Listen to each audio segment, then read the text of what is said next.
The following is a project of our nonprofit newsroom. Support Midcoast Morning and local community-centered journalism today by signing up to be a monthly sustaining donor at chly.ca/donate. It doesn't take much money to support local news. Hello and welcome to Midcoast Morning. I'm Joe Pugh. It's going to cost a quarter more to ride the bus in Nanaimo. April 1st, transit fares are going up for the first time in years. A single ride will now cost $2.75, and a day pass will be $5.50. For more than a decade, the fare in Nanaimo had been set at $2.50. The price of monthly concession passes for seniors and youth is also increasing by $5. The cost of a standard monthly bus pass remains the same at $65. There's also one route that's decreasing in price. The Nanaimo to Cowichan Valley Express route will now be $5, down from $7.50. For more on the fare changes, I spoke with Darren Marshall, Senior Manager of Transportation Services with the Regional District of Nanaimo. Thank you very much for making some time. Can you tell me how BC Transit and the RDN arrived at these fare changes? So on November 2023, BC Transit presented initial background and timelines for a fare review process to the Transit Committee. During the meeting, BC Transit reviewed the existing fare structure in the Regional District of Nanaimo's transit system, which included interregional route, the 70, it's referred to as the NCX, the Nanaimo Cowichan Express, and any changes proposed for the NCX. Also did require communication and confirmation from the Cowichan Valley Regional District, who is essentially a 50-50 partner in that service that provides transit service from downtown Nanaimo to downtown Duncan. BC Transit evaluated existing fare pricing and introduced potential fare change options for the committee to consider. The discussion following this presentation indicated that there was a desire to keep transit fares as affordable as possible for riders, and to move forward with fare review process for the conventional and custom transit in the Regional District of Nanaimo transit system. There was also a public feedback through an online survey and to aid in the decision-making process. This results of this online survey was detailed with the fare review report presented in January 2025 to the Transit Committee. So you mentioned in there that one of the goals of this committee was to keep transit fares as affordable as possible for riders. So if that's the case, why are the fares going up? So over the past 5 years, ridership fare revenue has been impacted across transit systems because of COVID-19, with ridership figures rebounding to pre-pandemic levels. Fare review has rebounded with the past year as well. Although fare revenue has rebounded, it has not kept up with inflation and pandemic-driven cost impacts that have diminished the cost recovery in the Regional District of Nanaimo transit system. Continued inflation of the core transit costs, labor, capital, and continuing demand for additional service cost recovery may decline. To further assess fare revenue changes over time, the following the table that was shown in the report indicates from 2018, it is slowly cost recovery has declined. It is showing signs of recovery since 2020, but it's peaked out at 2023 and hasn't recovered to 2018 cost recovery figures. So I'm looking at a staff report presented to the RDN in January, and it says that on conventional transit, so the bus within Nanaimo, as opposed to something like the Handy Dart or the Express to Cowichan, it says that in 2023, 22, 23, the cost per passenger per trip was $4.94. And then the next year, because ridership increased, that cost per passenger per trip actually went down to $4.50. If that's the case, if the cost per passenger per trip was already going down, why increase the fares? With the continued demand for additional service, cost recovery will show further decline, and the cost recovery will put more of a burden on the tax base versus the user base. Now, in the public consultation you were talking about earlier, it's a report summarizing that consultation said the survey asked respondents whether they would like to see transit fares increase to offset potential increases to property taxes. And the results from that question, according to the report, indicated a clear no consensus from respondents, as in they didn't want fares increased to offset potential increases to property taxes. How did that public engagement make an impact? What did it do? What was the point of it? It helps the board make their an educated decision on raising rates or not raising rates. It lets them know what the public is, what the public's interests that use the transit system or that is a taxpayer in the regional district. And but if overwhelmingly, like anyone could fill out this survey, right? You could go and fill out the survey and say, I'm not going to ride the bus and I don't want my taxes to subsidize people riding the bus or something. You could say that. But supposedly from your analysis of the report, the people who filled out that survey said, no, we don't want the fares to go up to keep property taxes low, essentially.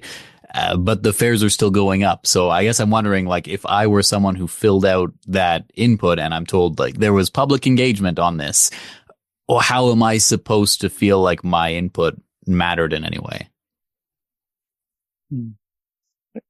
I'm not sure if I have all the information to answer that one. Yeah. If you just maybe give me a second. If I could just say, it sounds like you're wondering why the survey conducted if the majority of the respondents indicated their transit usage would change with fare increases or decreases.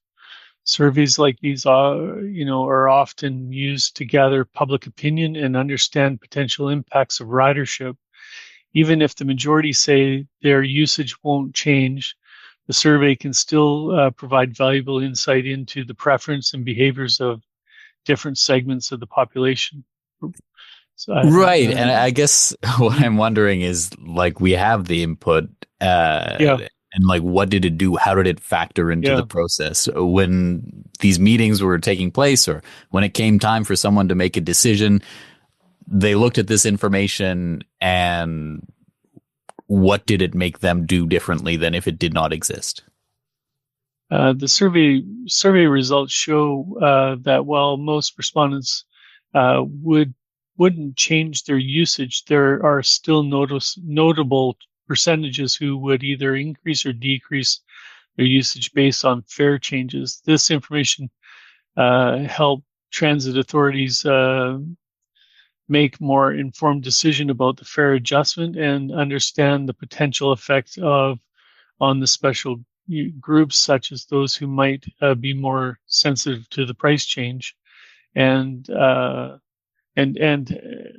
how much that change increased as well.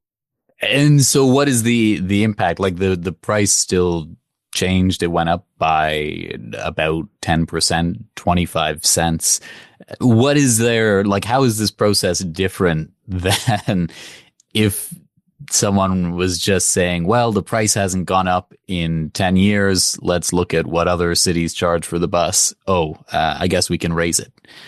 What did this public consultation do? Did it do anything to make the process different from that? Sorry. Could you rephrase or repeat that question one more time? Sorry.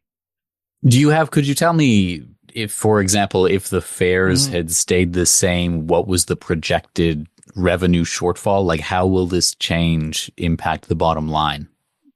Fare revenues are only assessed every 5 years. So we were seeing a decline in the cost recovery.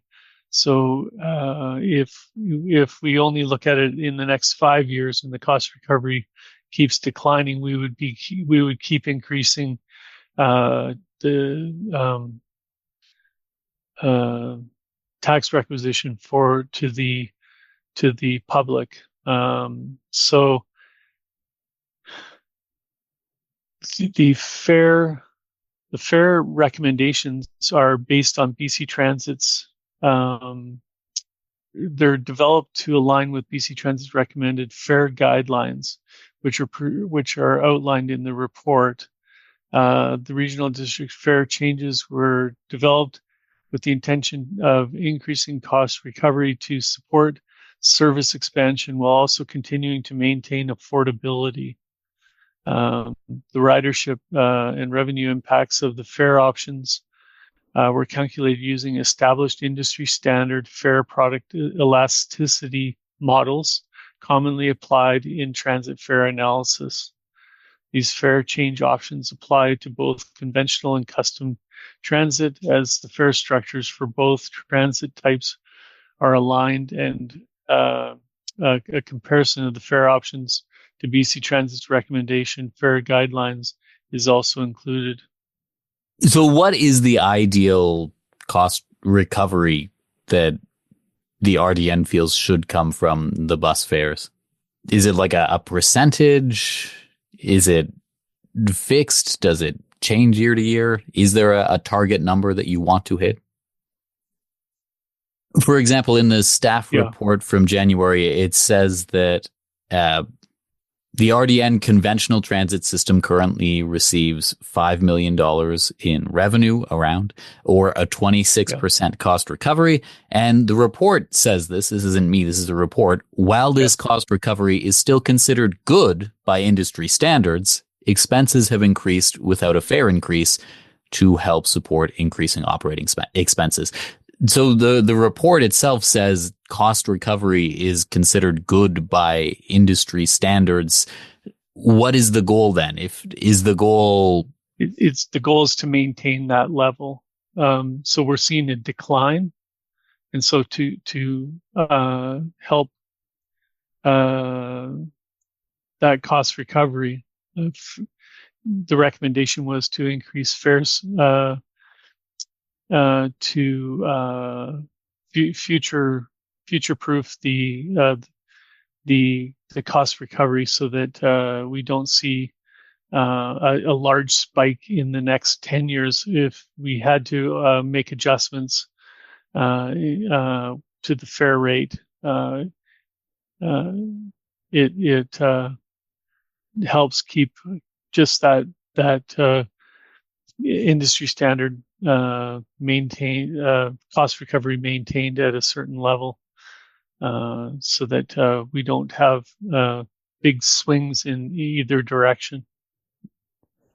Do any of the folks who are making these decisions as part of the transit fare review process, either working at BC Transit or at the RDN, or even the directors voting on the changes, do any of them rely on transit as their primary mode of transportation?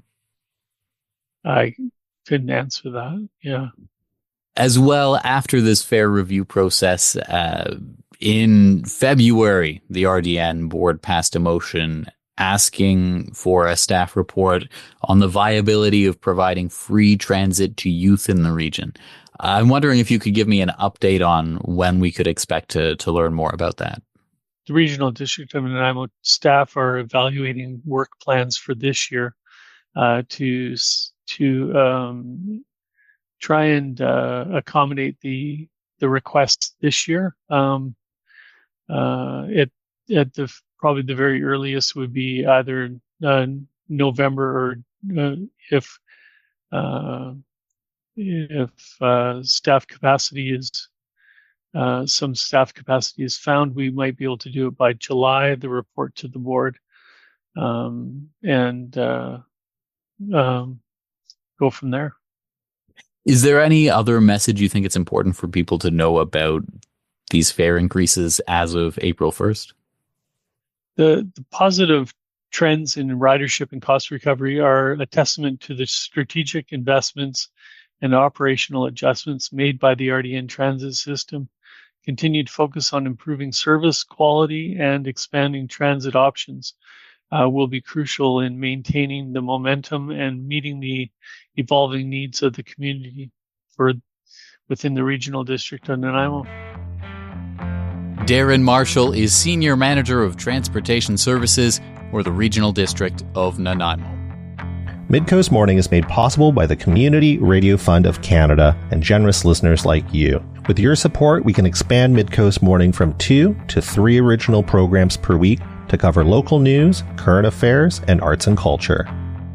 For the first time in more than a decade, the cost of riding the bus in Nanaimo is going up. Bus fare for a single ride is set to go from $2.50 to $2.75 as of April. Dennis Agar is Executive Director of Movement, a Vancouver transit advocacy organization. He's also a self-described transit nerd. Last summer on the show, he made his pitch for Nanaimo to become Vancouver Island's transit hub. I got in touch with him to talk these fare changes in Nanaimo. Well, thank you very much for joining me from across the Georgia Strait. Can you tell me what you make of these fare changes to transit in Nanaimo? I've read a bit about them. It's never great to see transit fare increases, but I think in the context of Nanaimo, it's been a long time since fares have gone up. And because of how inflation works, what that means is that fares have been going down and down and down and down. The biggest, scariest thing that we want to make sure we steer clear of are service reductions, cuts to service. And so if these fares mean that service in Nanaimo can keep growing, then that's a good thing. One thing I will say is that I'd like us to normalize in BC having low income fare passes. So people with lower incomes get a big discount on fares. It's normal. So many other places in the world, including places that we might think are a bit more conservative than us, like Seattle or Calgary, they have low income fare passes that are broadly available, and we don't. So I'd like to see that in Nanaimo. What do you see as the ideal percentage of operating costs for a public transit system to come from people riding the bus or whatever it is versus other sources of revenue? Oof, that's a tough one. I don't know if there's a perfect number. I know that, in places like Toronto or in systems like BART in San Francisco or the GO Transit commuter rail system, most of the cost of transit is covered by fares. So it's like up closer to like 70, 80, 90%. The system in Hong Kong, they actually turn a profit, but it's because the government gives them land to develop around the stations. And it's that land development that actually brings in the bulk of revenue for the MTR in Hong Kong. I also know there are systems in like the US where like 10 to 20% of the cost of transit is covered by fares. And the only real reason for that is because the systems are horrible, and you can't really convince very many people to ride it. So I think the percentage is a bit downstream of a few other issues. And the real focus of any government should be on expanding service, making it more frequent, covering more neighborhoods, having night bus service. That kind of stuff should really be. It's really just about how do we get more.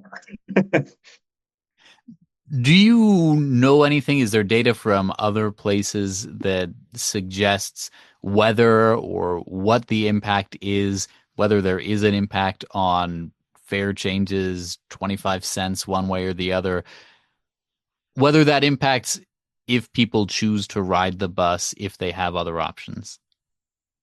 Yeah, that happens. The price elasticity of transit is with the economics term for that. It will be a very small impact going from 250 to 275. I think it's not linear, right? Like if it went from 250 to $4, that would be it would be more like a huge shift of people away from transit. And yeah, you look at other systems in Canada, like Ottawa or York Region Transit, and their cash fares are north of $4. So I think to answer your question, yes, people will definitely shift away from transit when fares go up, but in this situation, it's a small enough increase that I think it won't be noticed too much. And when you ask riders, generally, if you ask them, would you prefer fares to disappear or would you prefer service to get better? Usually they say, I want the service to get better. Amidst this suite of changes, there was also a fare reduction for a route between Nanaimo and Cowichan. The ride there used to cost $7.50. Now it's going to cost $5 one way. Last time we spoke on this show, it was about getting from one community on Vancouver Island to the other. What do you make of that change? Along the same lines as I was saying before, a fare reduction is nice, but I think the move there would have been to make that service run all day. I think that would have brought the biggest benefit for riders. It would have been good for climate change. We need BC Transit to start thinking much more about providing all-day service instead of just service in rush hour. It serves a really narrow band of society, people that are commuting to a 9-to-5 job. And what we should really be thinking about are people traveling all day, people going for medical appointments, they're going for classes, maybe a night class. They're not served with peak-only transit, especially post-COVID. I think peak-only transit is really just capturing a tiny sliver of who really needs transit service. Also this week, the Regional District of Nanaimo at a board meeting voted in favor of co-signing a letter to the Ministry of Transportation supporting expanded busing between Nanaimo and Victoria. What do you think it's going to take to see some kind of the action that you were just calling for there?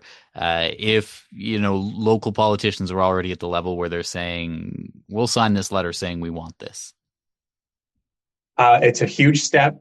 The NDP in their election platform promised an intercity bus company run by the province that would finally link all these cities and towns across this province that have lost Greyhound service. There's already a bus between Victoria and Nanaimo. It only runs 4 times a day and it costs $40. What I envision is a provincial agency. It doesn't have to be BC Transit. In fact, it probably should be a different organization because BC Transit is so focused on travel within a city or within a town. What if we had a big provincial agency that provided hourly service between Victoria and Nanaimo, and it only cost $10. That's the kind of thing that they had in Saskatchewan. And it was actually a right-wing government that canceled it just a few years ago. And they ended up doing it to save $18 million a year in operating expense. But imagine what they got for that $18 million a year. They were able to offer discount fares for people that are traveling for medical appointments. They offered a province-wide pass for youth in the summer so that when you're off school, you can explore your home province. Like there's so much cool stuff that you can do if you have a government-run provincial bus agency. You can subsidize fares, but you don't have to subsidize them all the way. Like it'll end up costing a kind of a tiny amount of money in the grand scheme of things provincially, but you'll boost provincial tourism. You'll make it easier to get to healthcare and to work. It's just the benefits are enormous. For anyone who's interested in the idea of improving public transit systems, what would your advice be on how they can make some kind of change? I would say, there are organizations out there that are fighting for this stuff. So there's Better Island Transit, there's Strong Towns Nanaimo, and a bunch of others. So you can get involved with those organizations. But ultimately, the most effective thing you can do is either call or email your city councillor, your mayor, your directors at the regional district, your MLA, and just say to them, this is what I care about. This is what I want. Here's my story, how much better my life would be, or how much better off my tourism business would be if we had some of this stuff. And keep doing it. If they go to an event, go to the event too, and just shake their hand afterward and say, this is what I want. You just need to be in their field of vision. Right now, they aren't thinking about you, or they're thinking that maybe transit is kind of a niche interest, but it's not. And it's just because they aren't hearing from you. Dennis Agar, thank you so much for taking the time. My pleasure. Dennis Agar is Executive Director of the Public Transit Advocacy Group, Movement. That's our show for the day. Thank you for joining me. I'm Joe Pugh, host and producer of Midcoast Morning. Jesse Woodward is our executive producer, and RB Frew is our technical advisor. You can sign up for CHLY's newsletter at chly.ca/subscribe. Our theme song is First One by local Nanaimo band Waste Management. If you have a story you'd like us to cover, email us at news@chly.ca. That's all for now. I'll talk to you on another Midcoast Morning. Midcoast Morning would not be possible without the funding of the Community Radio Fund of Canada's Radio Meters program and listeners like you. Midcoast Morning is a project of CHLY's nonprofit newsroom. Support nonprofit journalism in Nanaimo and on the Salish Sea today by becoming a monthly sustaining donor at $5 or more per month. Support the program at chly.ca/donate. If you're already a supporter, record a voice memo telling others where you're listening from and why they too should support our work. After you're done, you can email it to us. Also, share the podcast with your friends.